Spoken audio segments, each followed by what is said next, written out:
Claudia López, ex senadora y promotora de la consulta anticorrupción. Le da un mandato claro y contundente al gobierno y al Congreso.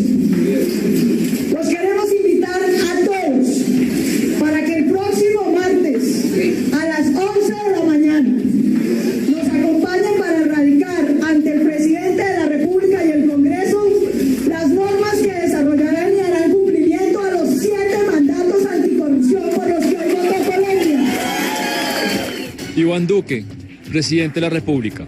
Tuvimos una reunión muy positiva donde participaron todos los partidos representados en el Congreso de la República y se va a constituir una mesa técnica donde todos los partidos van a tener un representante y la idea que tenemos es que en los próximos días, trabajando con mucha velocidad, tengamos consensuados los textos de todas las iniciativas, sobre todo las que entran a la mesa técnica, y que podamos darle un trámite de urgencia a todo este gran paquete anticorrupción.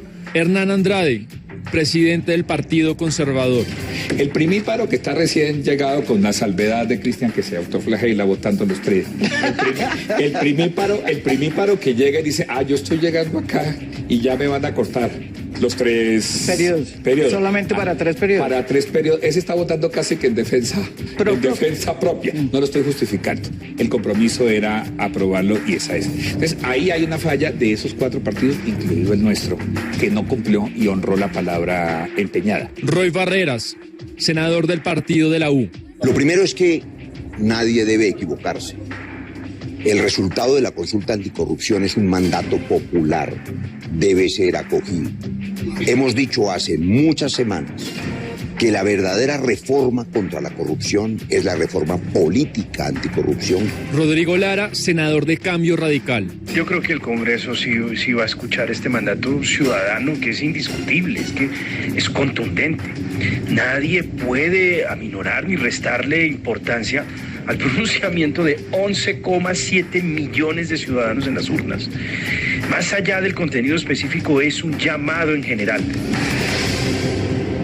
Pero si esas fueron las voces que escuchamos después de los 11.700.000 votos, 11.700.000 colombianos que quisieron votar en contra de la corrupción, ahí escuchábamos a los políticos. ¿Qué pasó en el Congreso de la República? ¿Qué sucedió? Saludemos al senador Jorge Enrique Robledo. Senador Robledo, bienvenido a Mañanas Blue. ¿Qué pasó? Porque nos vimos que se nos hizo conejo a los que votamos por esa consulta, a pesar de que oíamos las voces de muchos políticos comprometiéndose en que sí iban a hacer algo en el Congreso. Un saludo a sus clientes. Pasó lo que algunos no teníamos que iba a pasar, ¿no? Y es que la verdad es que el presidente Duque le puso conejo a eso. La verdad es que él sí pues se montó a última hora en la consulta, después de que el Centro Democrático intentó sabotearla de todas las maneras, inclusive pues haciendo afirmaciones que no eran ciertas. Ante el inmenso resultado, entonces él, digamos, convoca a esa reunión en Palacio para apropiarse de la consulta, reunión a la que quiero advertir, yo no fui, a mí me invitaron, pero yo no quise ir porque no creía en lo que estaba haciendo el presidente de la República, y lo que vimos es que una vez los proyectos de ley llegaron al Congreso, pues los amigos del gobierno sabotearon la aprobación de todos esos proyectos, de todos los proyectos de ley, hasta el punto en que ninguno se ha convertido en ley de la República. Pero es que la verdad es que ellos nunca estuvieron de acuerdo con eso. Duque y sus amigos, pues los partidos de la coalición y quienes han sido los que hemos llamado los mismos, las mismas, pues en algunas unidades, gente perteneciente a esos partidos estuvo con la consulta genuinamente, pero en general la sabotearon, y la sabotearon en la aprobación de las normas, cosa que al final a mí, Camila, no me sorprende, porque es que ellos no están de acuerdo con eso. El país es como es porque ellos lo han modelado así, ganan las elecciones así, les encanta que sea así se enriquecen unos cuantos, y entonces, bueno, el resultado que tenemos es esto. El presidente de la República y los partidos de la coalición de gobierno le pusieron conejo a la consulta, de la misma manera que nunca la respaldaron. O sea, esto sacó la votación que sacó a regañadientes para ellos. Claro, ellos intentaron montarse o se montaron en el último minuto una vez salidos los resultados, pero eso no era un respaldo genuino, y ahí están los hechos que demuestran esta realidad. Hay punto por punto, y pues no le voy a preguntar todo, senador Robledo, pero por ejemplo, la primera pregunta de esa consulta anticorrupción pretendía rebajar el salario de los congresistas.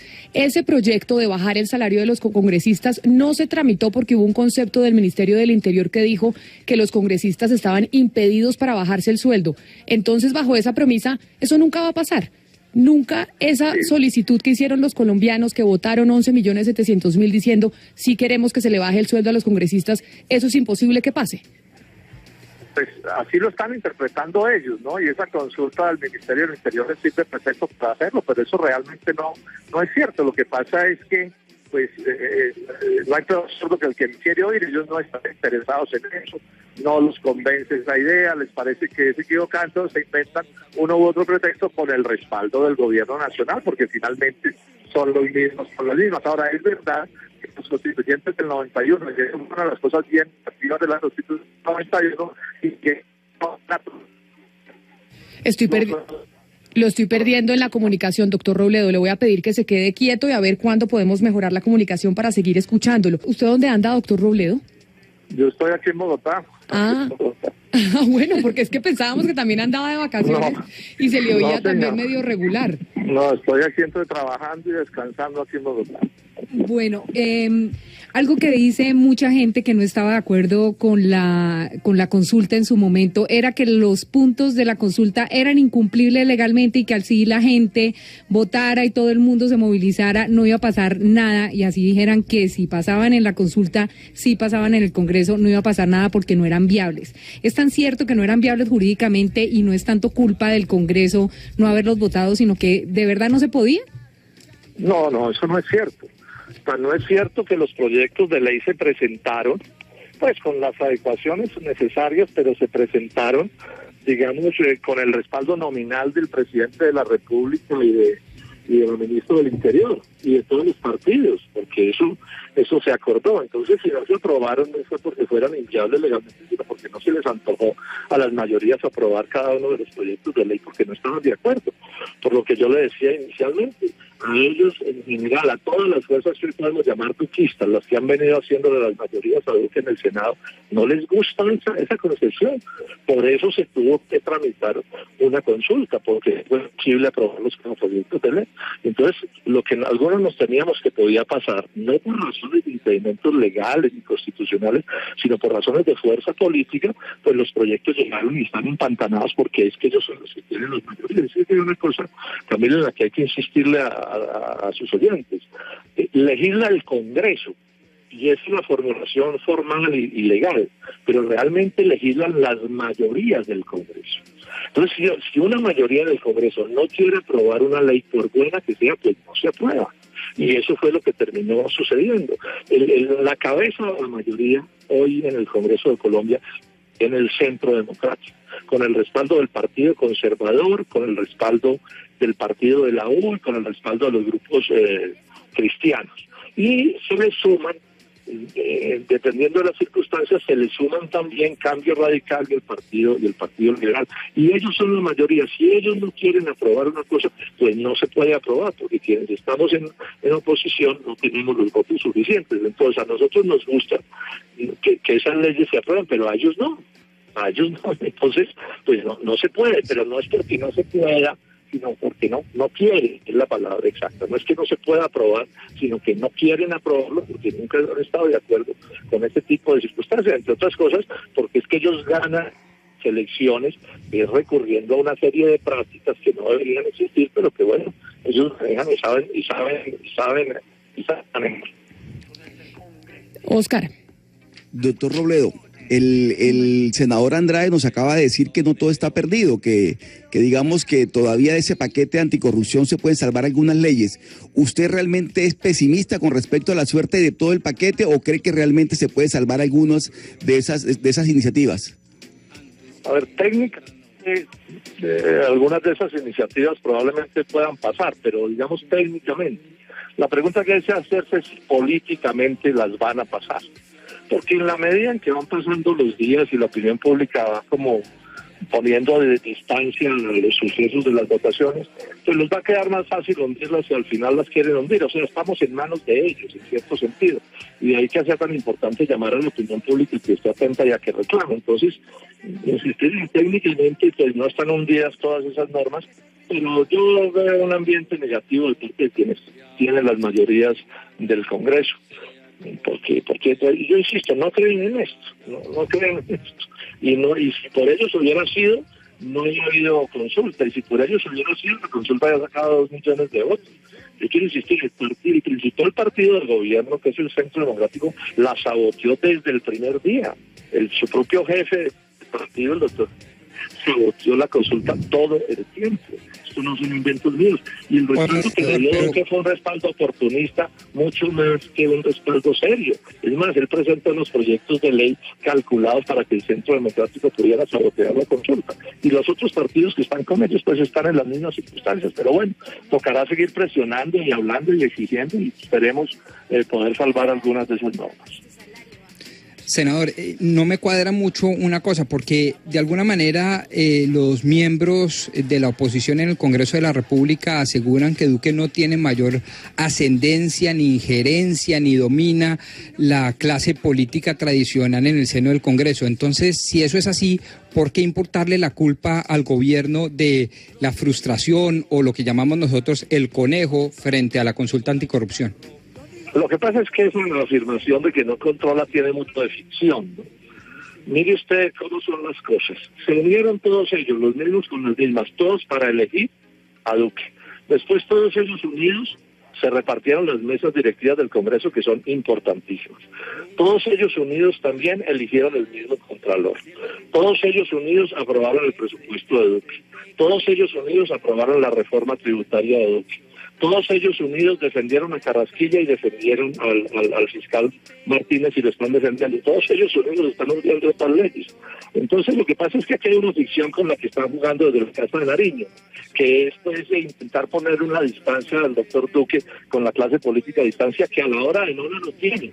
Porque es probable que algunos de ellos chillen y patalleen y digan cosas y todo, pero cuando llegue la hora de defender a los Carrasquillas y a los fiscales, ahí están. Cuando llega la hora de aprobar el presupuesto, ahí están. Cuando llega la hora de la reforma tributaria, ahí están. Entonces ahí están en todo. Y están juntos en todas estas normas. Así tengan las astucias de intentar presentarse como que el Frente Nacional no existe. No, el Frente Nacional duquista en los hechos está funcionando. Así no es un demagogia, así echen cuentos, pero la verdad es que le acabo de narrar 7 decisiones de importancia estratégica para el presidente de la República que el presidente de la República ha sacado adelante. Robledo, y quizá la última pregunta, ya para hacer la conclusión y cerrar el tema. Usted entonces es cero optimista frente a lo que pueda pasar el próximo año en el Congreso de la República sobre los diferentes puntos de la consulta anticorrupción y que se vayan a tramitar. Sí, yo no soy optimista, salvo que haya, pues, digamos, más exigencia ciudadana. Yo creo, Camila, que quienes estuvimos de acuerdo con la consulta debemos hacer esfuerzos grandes, pues, para insistirle, para presionar y para hablar del tema, ¿no? Eso podría cambiar las circunstancias, porque, pues, los políticos, así no les gusten las cosas, ciertos políticos las terminan aprobando una de las conveniencias, y el año entrante es año electoral, y entonces de pronto se los deben que se mueven, entonces les toca seguir insistiendo, pero hoy los hechos nos dicen que no quisieron aprobar nada de eso, y que el presidente de la República y su ministro del Interior no hizo los esfuerzos que se hicieron para otras normas. Eso sí está clarísimo. Para otras cosas sí estuvieron muy activos y muy atentos y terminaron sacándolas adelante. Senador Jorge Enrique Robledo, muchas gracias por habernos atendido hoy en Mañanas Blue para hablar de este balance de la consulta anticorrupción. Una de las cosas que también pasó frente a no alcanzar el umbral por parte de la consulta anticorrupción es que el DANE hizo el censo de los colombianos y terminamos siendo menos colombianos de los que pensábamos. Y muchos dijeron, tal vez, si hubiéramos tenido la cifra actualizada del censo, pues sí habríamos alcanzado el umbral. Nos acompaña el director del DANE, el doctor Juan Daniel Oviedo. Doctor Oviedo, bienvenido a Mañanas Blue. Gracias por atendernos ya a esta hora del almuerzo. Bueno, muy buenos días a ustedes y muchas gracias por la invitación. Y aquí estamos con toda la disposición a aclarar cualquier inquietud que tengan. Sí, y precisamente es esa, doctor Oviedo, porque dijimos, no se alcanzó el umbral. 11.700.000 personas votaron la consulta anticorrupción y por muy poquito, porque se necesitaban un poco más de 12 millones de votos, no se alcanzó el umbral. Pero esas medidas se hicieron pensando en la cantidad de gente que teníamos en Colombia con el censo anterior. Se creía que éramos casi 50 millones de habitantes y resulta que con el último censo terminamos siendo ¿cuántos? ¿Como 45 millones? 45.5 millones es la cifra preliminar que nosotros estamos manteniendo hasta el momento y esperamos tener las cifras definitivas hacia finales de enero, primera semana de febrero. Doctor Oviedo, ¿y eso no generaría un cambio en los mínimos, en el umbral, cuando se hacen consultas populares como esta de la consulta anticorrupción? Es una pregunta supremamente interesante y varios elementos a tener en cuenta. Primero, es evidente que el censo electoral debe actualizarse en función de los resultados definitivos del censo poblacional, pero llegar a decir que bajo el nuevo censo poblacional el censo electoral hubiera podido facilitar que la consulta anticorrupción pasara al umbral puede ser bastante complejo. ¿Por qué? Porque ese censo electoral está sesgado o está focalizado en población que tiene la capacidad de ejercer el derecho al voto, es decir, la población mayor de 18 años. Y cuando nosotros vemos los resultados de la estructura poblacional que estamos identificando con el Censo de Población 2018, los cambios en la población mayor de 18 años no son tan fuertes, porque precisamente lo que le sucede a Colombia es que Colombia se envejece. Es decir, que existiría la posibilidad de que el umbral fuera mucho más exigente porque tenemos una población mayor de 18 años que puede ser más importante en términos relativos que la que teníamos frente a las proyecciones poblacionales del censo de 2005. Entonces, claro que sí, somos un 91% de lo que las proyecciones nos estaban diciendo que íbamos a hacer, pero lo que es importante tener en cuenta es que la distribución de esos 9 puntos porcentuales de reducción frente a las proyecciones de población no son homogéneas, sino que son una gran reducción de la base de la pirámide, es decir, de la población entre 0 y 15 años, que todavía las proyecciones poblacionales esperaban que las tasas de fecundidad inyectaran mayores niños a la población, y lo que estamos encontrando es una reducción significativa en ese segmento de edad. Entonces, cuando uno compara esa reducción en la población joven, que es la que no puede ejercer el derecho al voto, y ve uno un engrosamiento de la población adulta que sí lo puede ejercer, podría ser probable que el umbral fuera mucho más exigente bajo el censo electoral derivado del nuevo censo de población y vivienda. Pues doctor Oviedo, nos parecía importante aclarar ese punto, y quién mejor que usted para darnos la claridad sobre ese censo electoral. Quiere decir entonces que no, que en caso de que haya que hacer una revisión podría ser toda la contraria, porque la población adulta, o con la opción de poder votar, incrementó. La población que disminuyó es la población menor, porque se esperaban mayores nacimientos y realmente estos no se dieron. Muchísimas gracias por haber estado con nosotros en Mañanas Blue. Perfecto, muchas gracias. A usted, muy amable, doctor.